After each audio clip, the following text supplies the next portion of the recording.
ബിസ്മില്ലാഹി അൽഹംദുലില്ലാഹ് അല്ലാഹുമ്മ സ്വല്ലി വസല്ലിം അലാ നബിയ്യിനാ മുഹമ്മദ്. ഇമാം ഇബ്നു ഹജർ അൽ അസ്ഖലാനി റഹിമഹുള്ളയുടെ ബുലൂഗുൽ മറാമിലെ അവസാന ഭാഗത്തുള്ള കിതാബുൽ ജാമിഅയിലെ ബാബു സുഹ്ദി വൽ വറ, ഭൗതിക ലോക വിരക്തിയുമായി ബന്ധപ്പെട്ട ഹദീസുകളാണ് നമ്മൾ വായിച്ചുകൊണ്ടിരിക്കുന്നത്.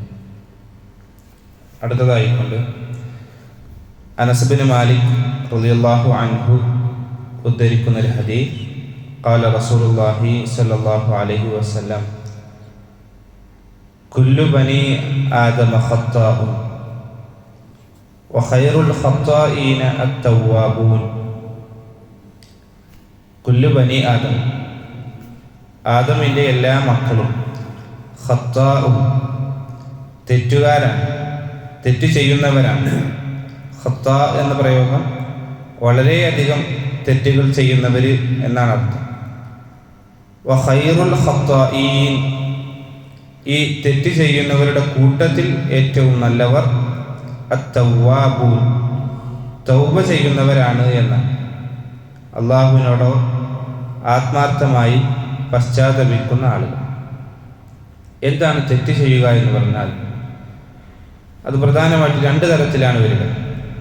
ഒന്നാമത്തേത്, അല്ലാഹു സുബ്ഹാനഹു വ തആല നമ്മോട് കൽപ്പിച്ചിട്ടുള്ള വാജിബായ കർമ്മങ്ങൾ അത് ഉപേക്ഷ വരുത്തുക എന്നുള്ളതാണ്. രണ്ടാമത്തേത്, അല്ലാഹു സുബ്ഹാനഹു വ തആല ചെയ്യരുതെന്ന് പറഞ്ഞ ഹറാമാക്കിയ കാര്യങ്ങൾ ചെയ്യുക. ഇത് രണ്ടും തെറ്റുകളാണ്. ഈ രണ്ട് രൂപത്തിലല്ലാതെ തെറ്റുകൾ വരികയില്ല. ഇതിലേതാണ് ഏറ്റവും കഠിനമായ ശിക്ഷ? അതിൽ അല്ലാഹു സുബ്ഹാനഹു വ തആലയുടെ കൽപ്പന ഉപേക്ഷിക്കുക എന്നുള്ളതാണ്, അഥവാ വാജിബായ കാര്യം ഉപേക്ഷിക്കുക എന്നുള്ളതാണ്. രണ്ടാളുകൾ, ഒരാൾ നമസ്കരിക്കുന്നില്ല, മറ്റൊരാൾ മദ്യപിക്കുന്നു. ഇതിലേതാണ് ഏറ്റവും വമ്പിച്ച തെറ്റ്? രണ്ടും വമ്പിച്ച തെറ്റുകളാണ്. ആ തെറ്റുകളുടെ കൂട്ടത്തിൽ ഏറ്റവും മുന്തിയത് അത് നമസ്കാരം ഉപേക്ഷിക്കലാണ്. കാരണം അത് അല്ലാഹു സുബ്ഹാനഹു വ തആല കൽപ്പിച്ച കാര്യമാണ്. ആ കൽപ്പിച്ച കാര്യത്തിൽ അയാൾ വീഴ്ച വരുത്തി. അതാണ് ഏറ്റവും തെറ്റ് എന്ന് പണ്ഡിതന്മാർ പറഞ്ഞതായി കാണാൻ സാധിക്കും. ഇനി മാത്രമല്ല, ഒരു തെറ്റ് സംഭവിച്ചാൽ എല്ലാ ആളുകൾക്കും തെറ്റ് സംഭവിക്കുമെന്ന് പറഞ്ഞു. ആ തെറ്റ് സംഭവിച്ചാൽ ആളുകളിൽ ഉണ്ടാകുന്ന മാനസികാവസ്ഥ പലതരത്തിലായി. അതും രണ്ട് തരത്തിൽ കാണാൻ സാധിക്കും. ചില ആളുകൾ തെറ്റ് സംഭവിച്ചാൽ അത് വളരെയധികം അതിനെ ഗൗരവമായി കൊണ്ട് കാണുകയും തൗബ ചെയ്യുകയും ചെയ്യും. എന്നാൽ മറ്റു ചില ആളുകൾ അതിനെ തീരെ വകവെക്കാതെ അതിനെ മൈൻഡ് ചെയ്യാത്ത ആളുകൾ. പ്രവാചകൻ സല്ലല്ലാഹു അലൈഹി വസല്ലം പറഞ്ഞു, ചില ആളുകൾ, തെമ്മാടികളായ ആളുകളുടെ സ്വഭാവം, അവർ തെറ്റുകളെ കാണുന്നത് തൻ്റെ മൂക്കിൻ തുമ്പത്തോടുകൂടി പറക്കുന്ന ചില പാറ്റകളെപ്പോലെ, പ്രാണികളെപ്പോലെയാണ്. അതിനെ തട്ടിക്കളയുന്ന ആ ഒരു ലാഘവത്തോടു കൂടിയാണ് തെറ്റുകളെ കാണുക എന്നാണ്. എന്നാൽ യഥാർത്ഥ വിശ്വാസികൾ, അവർ തങ്ങളിൽ സംഭവിക്കുന്ന തെറ്റുകളെ കാണുന്നത് തങ്ങളിലേക്ക് വീഴാനായിരിക്കുന്ന ഒരു പർവ്വതം, അതിനടിയിൽ എങ്ങനെയാണോ ഒരാൾ ജീവിക്കുന്നത് അത്രയും ഗൗരവത്തോടു കൂടിയാണ് ആളുകൾ കാണുക എന്നുള്ളതാണ്. ആ ഒരു ഗൗരവത്തോടു കൂടി സദാസമയം തെറ്റ് വന്നാൽ തൗബ ചെയ്യണമെന്നുള്ള മനസ്സോടുകൂടിയായിരിക്കണം വിശ്വാസി ഉണ്ടാകേണ്ടത്. ഇനി എങ്ങനെയാണ് തൗബ ചെയ്യേണ്ടത്? തൗബ എന്ന് പറഞ്ഞാൽ 5 കാര്യങ്ങളാണ്. തൗബയുടെ ഷർത്തുകൾ 5 കാര്യങ്ങളാണ്. ഈ 5 കാര്യങ്ങൾ ചേർന്നാൽ മാത്രമേ അത് തൗബയായി മാറുകയുള്ളൂ. ഒന്നാമത്തേത് ഇഖ്ലാസ്. ഇഖ്ലാസ് വേണം. നിഷ്കളങ്കമായി കൊണ്ടായിരിക്കണം പ്രാർത്ഥിക്കേണ്ടത്. ആത്മാർത്ഥമായി അള്ളാഹുലേക്ക് തേടണം. ഏതെങ്കിലും ആളുകളെ കേൾപ്പിക്കാനോ മറ്റുള്ള എന്തെങ്കിലും നേട്ടങ്ങൾ നേടിയെടുക്കാനോ ആകരുത് നമ്മുടെ തൗബ ചെയ്യുന്നത്. രണ്ടാമത്തേത്, ശക്തമായ ഖേദമുണ്ടായിരിക്കും. തെറ്റ് ചെയ്തിട്ടുണ്ട്, ആത്മാർത്ഥമായി അള്ളാഹുവിനോട് പറയുന്നുണ്ട്, പക്ഷേ പിന്നീടും അയാൾക്കൊരു മോഹമുണ്ട്, അവസരം കിട്ടിയാൽ ഇനിയും ചെയ്യണം. അയാൾക്ക് ആ ചെയ്തു പോയതിലൊരു ഖേദമില്ല, എങ്കിലത് തൗബയായി മാറുകയില്ല എന്നാണ് പ്രവാചകൻ സല്ലല്ലാഹു അലൈഹി വസല്ലം പറഞ്ഞു.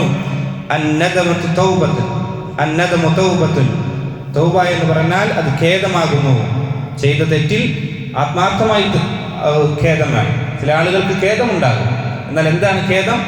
ഞാൻ ചെയ്ത തെറ്റ് മറ്റുള്ള ആളുകൾ കണ്ടല്ലോ എന്നുള്ള തെറ്റാണ്, എന്നുള്ള ഒരു ഖേദമാണ്. യഥാർത്ഥത്തിൽ ഖേദം അല്ലാഹു സുബ്ഹാനഹു തആലയുടെ മുമ്പിൽ ഞാൻ ആ തെറ്റ് ചെയ്തല്ലോ, ആ തെറ്റ് ചെയ്തതിൽ അല്ലാഹു സുബ്ഹാനഹു തആലയുടെ മുമ്പിൽ വെച്ചു ഞാനത് ചെയ്തു എന്നുള്ള ഖേദമായിരിക്കണം അയാൾക്കുണ്ടാകേണ്ടത്.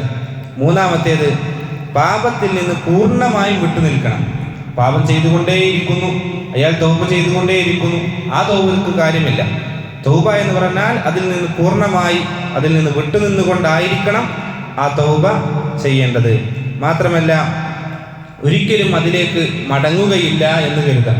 ഒരു തെറ്റ് ചെയ്താൽ അതിലേക്ക് വീണ്ടും ഒരവസരം കിട്ടിയാൽ അതിലേക്ക് ചെയ്യണം എന്നുള്ള ഒരു മനസ്സോടുകൂടിയാണ് തൗബ ചെയ്യുന്നതെങ്കിൽ ആ തൗബ സ്വീകരിക്കപ്പെടുകയില്ല എന്നാണ്.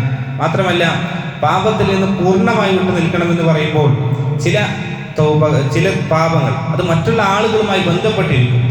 ഒരാൾ മോഷ്ടിച്ചു, മറ്റൊരാളുടെ സമ്പത്ത് അപഹരിച്ചു, ഇതെല്ലാം ആ തിന്മ അയാൾ തൗബ ചെയ്താലും ആ തിന്മ അവിടെ അവശേഷിക്കുകയാണ്. ആ സമ്പത്തിൻ്റെ കയ്യിലുണ്ട്, അയാളെ വഞ്ചിച്ചിട്ടുണ്ട്, മോശമായി പറഞ്ഞിട്ടുണ്ട്, അത് അയാളുമായി സംഭവിച്ച തെറ്റാണ്. ആ തെറ്റിനെ അയാളുമായി പറഞ്ഞു തീർക്കണമെന്നാണ്. സമ്പത്തുണ്ടെങ്കിൽ അത് തിരിച്ചു നൽകണം. വാക്കുകളാണ് പറഞ്ഞതെങ്കിൽ അത് പറയാൻ പറ്റുന്നതാണ്. പണ്ഡിതന്മാർ പറഞ്ഞതായി കാണാം, ഒരാളെ കുറിച്ച് മോശമായി പറഞ്ഞു, ഒരു ഗീബത്ത് പറഞ്ഞു, പരദൂഷണം പറഞ്ഞു, എങ്കിൽ അത് അയാളോട് പോയി പറഞ്ഞു തീർക്കണം. എങ്കിൽ ചില സമയത്ത് അത് അയാളോട് പറയുന്നത് പ്രശ്നമായി, നീ എന്നെ കുറിച്ച് അത് പറഞ്ഞല്ലേ, മോശമായി വീണ്ടും അത് ഗൗരവമായി അതിലേക്ക് പ്രയാസങ്ങളാണ് ഉണ്ടാക്കുന്നതെങ്കിൽ അത് പറയേണ്ട ആവശ്യമില്ല. കാര്യം പറയാതെ ഇന്ന പാപങ്ങൾ എനിക്ക് പുറത്തു തരണം എന്ന തരത്തിൽ ആ തെറ്റിൽ നിന്ന് പൂർണ്ണമായി വിട്ടുനിൽക്കുക. ഇതാണ് 4 കാര്യങ്ങൾ. അവസാനത്തേത് സമയത്താക്കുക എന്നാണ്. കൃത്യമായ സമയമുണ്ട്, തൗബക്കും സമയമുണ്ട്. ഏതൊരു കാര്യത്തിനും സമയമുള്ളതുപോലെ തൗബക്കും സമയമുണ്ട്. 2 കാര്യത്തിലാണ് സമയം. ഒന്നാമത്തേത് വ്യക്തിപരമായി കൊണ്ട്, മറ്റൊന്ന് ആമത്തായിക്കൊണ്ട്, പൊതുവായിട്ടുള്ളതാണ് അന്ത്യനാൾ അടുക്കുക എന്നുള്ളത്. പടിഞ്ഞാറ് സൂര്യൻ ഉദിക്കുന്ന സമയം വരെ അല്ലാഹു സുബ്ഹാനഹു തആല തൗബ നീക്കി വെച്ചിട്ടുണ്ട്. ആ പടിഞ്ഞാറ് സൂര്യൻ ഉദിക്കുന്നതോടുകൂടി എല്ലാ ആളുകൾക്കും മനസ്സിലാകും അന്ത്യനാൾ സംഭവിക്കാനായി. ഈ പറയുന്ന ആളുകൾ ഇവർ പറയുന്നത് തന്നെയാണ് ശരി, അള്ളാഹു ഉണ്ട്, എല്ലാ കാര്യങ്ങളും അവർക്ക് മനസ്സിലാകും. പിന്നീട് തൗബ ആളുകൾ ഞാൻ ഇനി മടങ്ങി എന്ന് പറഞ്ഞിട്ട് കാര്യമില്ല. എല്ലാവർക്കും പൊതുവായി കിട്ടുന്ന ഒരു സമയമാണ് അവരുടെ തൊണ്ടയിൽ നിന്ന് അഥവാ മരണത്തിന്റെ സമയം. ആ തൊണ്ടയിൽ റൂഹെത്തി പിന്നീട് അയാൾ തൗബ പറഞ്ഞിട്ട് ആത്മാർത്ഥമായി പശ്ചാത്തപിച്ചിട്ട് കാര്യമില്ല. ഫിർഔൻ അങ്ങനെയായിരുന്നു. ഫിർഔൻ പശ്ചാത്തപിച്ചിട്ടുണ്ട്, അള്ളാഹുവിലേക്ക് മടങ്ങിയിട്ടുണ്ട്. പക്ഷേ അദ്ദേഹത്തിന്റെ മരണം ആ ഒരു തൗബ റൂഹിൽ അയാളിൽ നിന്ന് എടുക്കപ്പെട്ട സമയത്തായിരുന്നു ആ തൗബ ചെയ്യപ്പെട്ടത് എന്നാണ്. അതുകൊണ്ട് അത് സ്വീകരിക്കപ്പെടുകയില്ല. ആ കൃത്യമായ സമയത്തിനുള്ളിലായിക്കൊണ്ട് ഈ പറയപ്പെട്ട കാര്യങ്ങളെല്ലാം അനുസരിച്ചുകൊണ്ട് തൗബ ചെയ്യുക. അല്ലാഹു സുബ്ഹാനഹു തആല തെറ്റിൽ നിന്ന് വിട്ടുനിൽക്കുന്ന ആളുകളുടെ കൂട്ടത്തിൽ നമ്മെ ഉൾപ്പെടുത്തി അനുഗ്രഹിക്കുമാറാകട്ടെ. തെറ്റ് വന്നാൽ ഉടനെ പശ്ചാത്തപിക്കുന്ന ആളുകളുടെ കൂട്ടത്തിൽ നമ്മെ ഏവരെയും അവൻ ഉൾപ്പെടുത്തി അനുഗ്രഹിക്കുമാറാകട്ടെ. സുബ്ഹാനകല്ലാഹുമ്മ വബിഹംദിക് അശ്ഹദു അല്ലാ ഇലാഹ ഇല്ലാ അൻത അസ്തഗ്ഫിറുക വഅതൂബു ഇലൈക്. അസ്സലാമു അലൈക്കും വറഹ്മത്തുള്ളാഹി.